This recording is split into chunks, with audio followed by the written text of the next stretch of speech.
Hello, it's Scott Manley here, and I have been playing around with Reentry effects in Kerbal Space Program 0.19, so I pretty much have an entire episode that is just full of gorgeous looking Reentry flares combined with a whole bunch of scientific facts, because I have to justify this somehow. So yeah, we're just looking at a standard command module Reentry, and we're just going to come down. Now, during the Apollo program, the Apollo 10 mission actually set the speed record for fastest re-entry, and it was something like 24,790 miles per hour that it did during re-entry.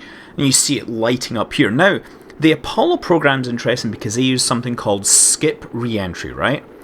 They would actually use the bottom of the spacecraft as a wing, and they would come down steeper. They would come down originally, maybe not so steep, but they would then skip up out of the atmosphere again to a higher altitude, and then drop back down for a second re-entry pass. And the idea was that this would spread the thermal load between two different, spread it out over time so that the spacecraft could handle the re-entry. Now, when the spacecraft itself, right, is designed to be aerodynamically stable in that situation, right? So that you can't turn it, it can't get flipped around the wrong way and kill the astronauts. But what it was built with is it had its center of mass off-center, so that it always appeared at an angle to the wind, the air velocity. And that's how they would steer it. They could roll it, but they couldn't yaw it or pitch it. Anyway, next thing I want to talk about is Moose. Moose in space. Moose stands for man out of space easily, or easy. And the idea was that if you were to have a space station in the future, then you would need a way to get astronauts back home in an emergency. And they thought about like re-entry, escape pods and stuff. But one of the things they came up with was this thing, which was essentially a suitcase-sized inflatable heat shield, retro rocket and parachute. And so we have this Kerbal hanging on to the back of this plate, which will act as a heat shield. Now, the idea would be that the astronaut would get in his spacesuit, open up this suitcase-style escape package, get outside, and then he'd pull some cord, and that would inflate this heat shield and fill it with foam that would protect him thermally. He would have a very small handheld reaction control system that he would use to turn and perform his deorbit burn. But once he did that, he would then point himself backwards again so that the heat shield would be behind him, and he'd basically try to hold that position as he descended through the atmosphere in his spacesuit, attached to what was essentially a giant, like, I don't know, have you ever gone inner tubing and right, on rivers? Same idea, but with spacesuits and falling through the atmosphere. Of course, as you get far enough down, you slow down enough, and the idea would be at that point you would throw away the heat shield and you would then parachute to the surface. Now, there is the Vanguard parachute mod. I haven't looked to see if it's been updated for Kerbal Space Program 0.19, but I could have used that here. And I didn't. Instead, I decided to attach a bunch of parachutes around the outside. And you can see these radial parachutes. And I think we're starting to bleed off the energy. This is not the most spectacular re-entry, actually, of this particular one. I'm not quite sure why. Maybe I should have reverted my version and added one of those medium-sized batteries. I heard those were pretty darn spectacular. So yeah, we're hanging him off the back there. He's still holding onto that ladder. And we'll deploy the chutes. We've got 3 of them. And I still need to maintain some control. Obviously, I'm not controlling him. I'm controlling a little probe body in the panel there. This all looks very cool, by the way, but I think the mass is almost similar to that of a capsule, so it's kind of pointless. So yeah, if anybody wants to make an inflatable heat shield mod that a Kerbal can use to perform a Moose return, please, I would love it. That would be awesome, especially if it's shaped the right way that he can sit inside it. Yeah, there we are, coming down to the ground in this mission. And we're just adjusting the whole thing with great ease. You see that he is descending at 3 meters per second, very, very slow, because, it's really not that massive. There he is, trying to get out. Oh, that's a slight problem. It took him a couple of attempts to jump out. Anyway, yeah, let's look at a space shuttle. Now, this isn't the space shuttle. This is actually the model of the Buran Shuttle, which was the Soviet space shuttle, and it flew only once. And as it turns out, most of the time when I fly space planes, they only fly once. But that is a different problem. This one didn't. My space planes don't get turned into pig sheds.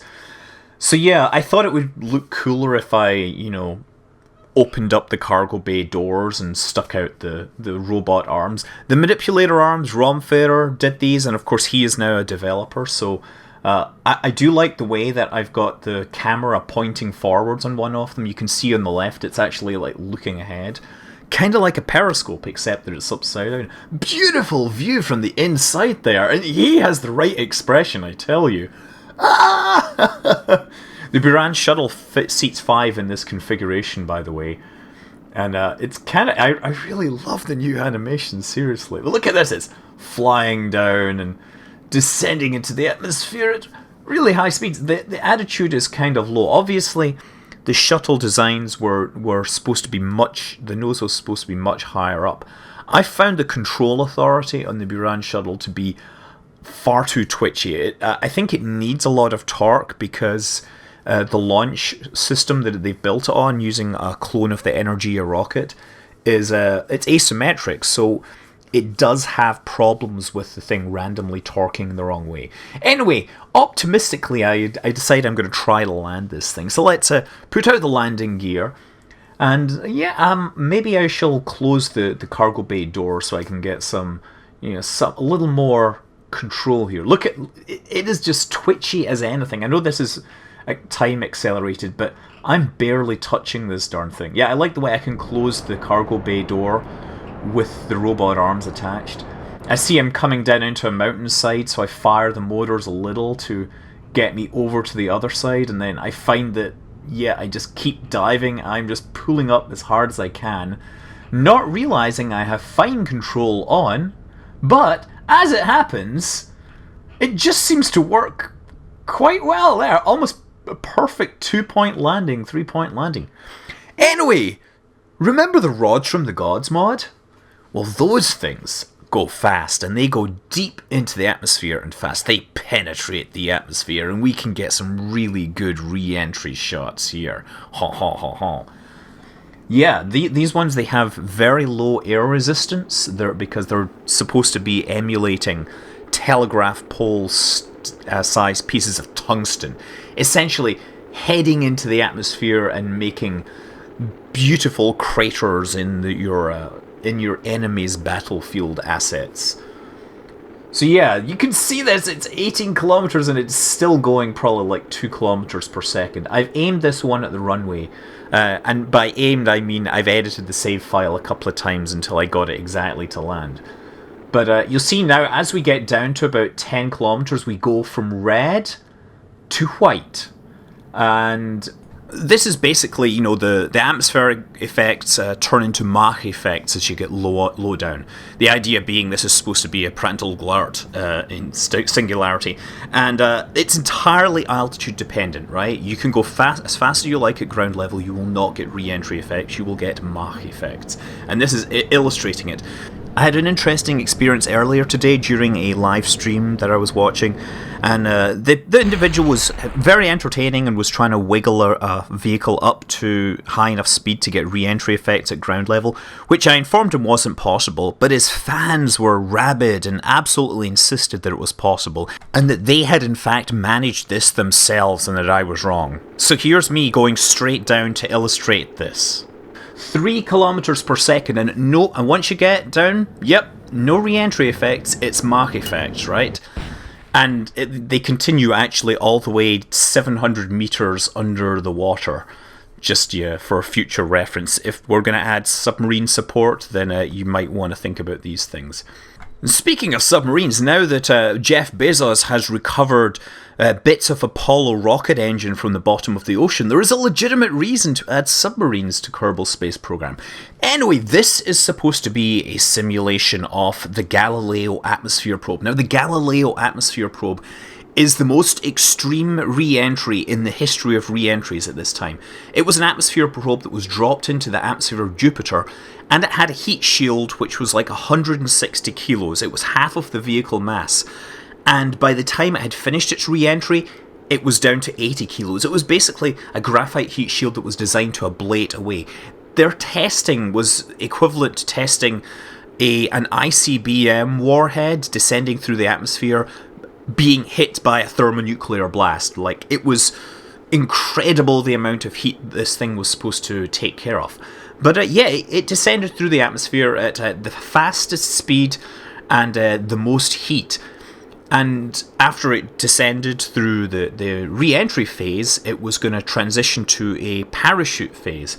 Unfortunately, somewhere along the line, apparently the sensor that was going to trip when the parachute was to be released was implanted backwards. So it didn't actually go off and deploy its parachute when it was supposed to. But apparently by pure fluke the parachute deployed, albeit a little later than it should have. So we did get good data from that atmosphere probe, but it was, frankly miraculous. It took a miracle of God. But look at this thing, yeah. Still slicing through the atmosphere. If you want to get epic re-entry trails, Joule is the place to go. You can kill a lot of velocity and you can kick back out during an aero capture maneuver. So yeah, look, it's fading out. Now we need to transition to vertical descent mode. So you just go playing this in time accelerated mode as you watch it come over. Velocity drops down 300, and there we go. We are in descent mode. Very nice. And we can, of course, collect all sorts of fascinating information about the atmosphere, the composition and whatnot. Incidentally, I see a lot of people asking for the re-entry effects to be color dependent on the atmosphere. That doesn't really work that way because, well, let me just talk about this one. This is Goon Station 1. Remember the population of Something Awful got together and we built this giant space shanty town? Well, I decided that I'd bring it back down to the atmosphere to see what was going on. Anyway, yeah, color-dependent re-entry doesn't really make sense. You see, what's causing this, the heating during re-entry, is the gas getting pressurized against the front of the vehicle. And that gas is basically getting heated up thermally, so the spectrum of light that it produces will be a thermal spectrum, right? It will have emission lines and absorption lines, but they won't be incredibly strong. Now, if you had a copper mass, for example, and that was heading through the atmosphere, then sure, you'd get a green flame. But the atmosphere of a planet is most likely not strong, does not produce strong enough coloring to affect the color of the re-entry flare in any significant manner. Anyway, yes, we're down to 28 kilometers, and you can see this thing is oscillating quite a lot from the atmospheric effects. Now, a lot of the thing, and there we go, the solar panels start to fall off. What actually happens is as the solar panels catch the air and cause the vehicle to rotate around, and as it rotates, the solar panels themselves turn towards the light. Now you see that there's one there that actually has skewered itself on part of the vehicle there. It's kind of awesome to see that. You can also see the ones that are kind of edge on to the airflow are still hanging on in there despite flames licking around them. They will eventually go when the vehicle turns, and I'm not going to do anything to it. I'm just letting it fall through naturally. Now, we've already pointed out many times the aerodynamic model is dubious at best. One of the things that we might... So what's happening anyway is the aerodynamics is pretty much equally affecting the entire surface of this. There's only a few items, such as the wings of the aircraft, which have significantly different aerodynamic properties, and that's enough to make it rotate.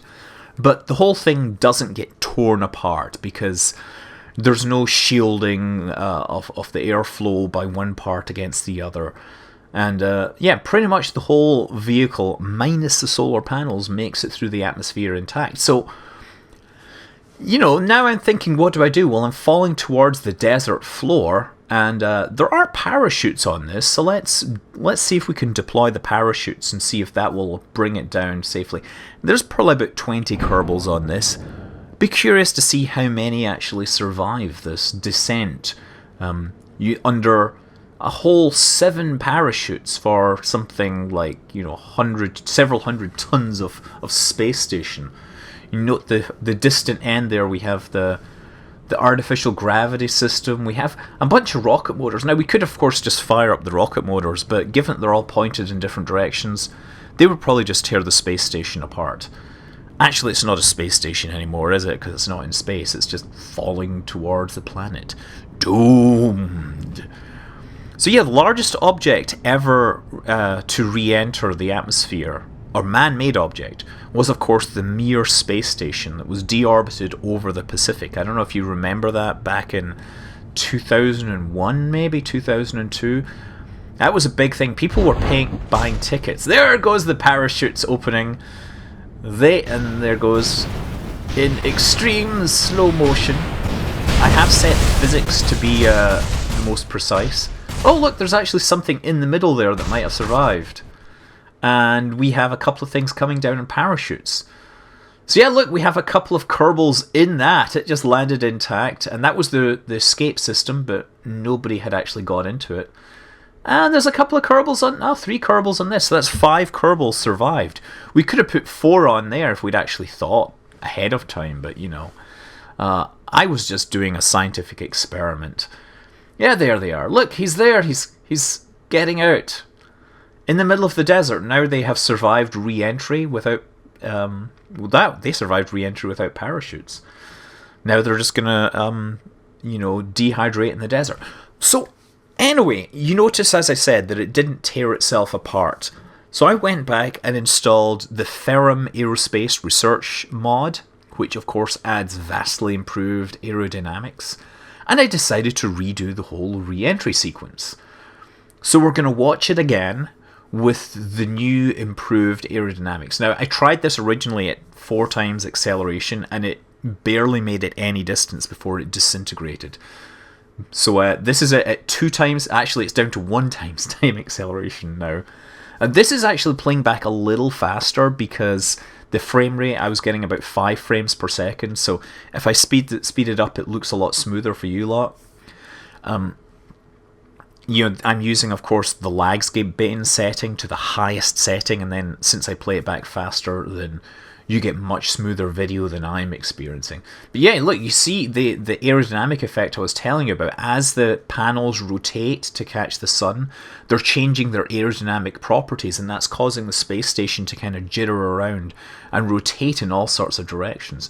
Now we're down to 37 kilometers, and we're still moving pretty darn fast. We're rotating in all sorts of directions.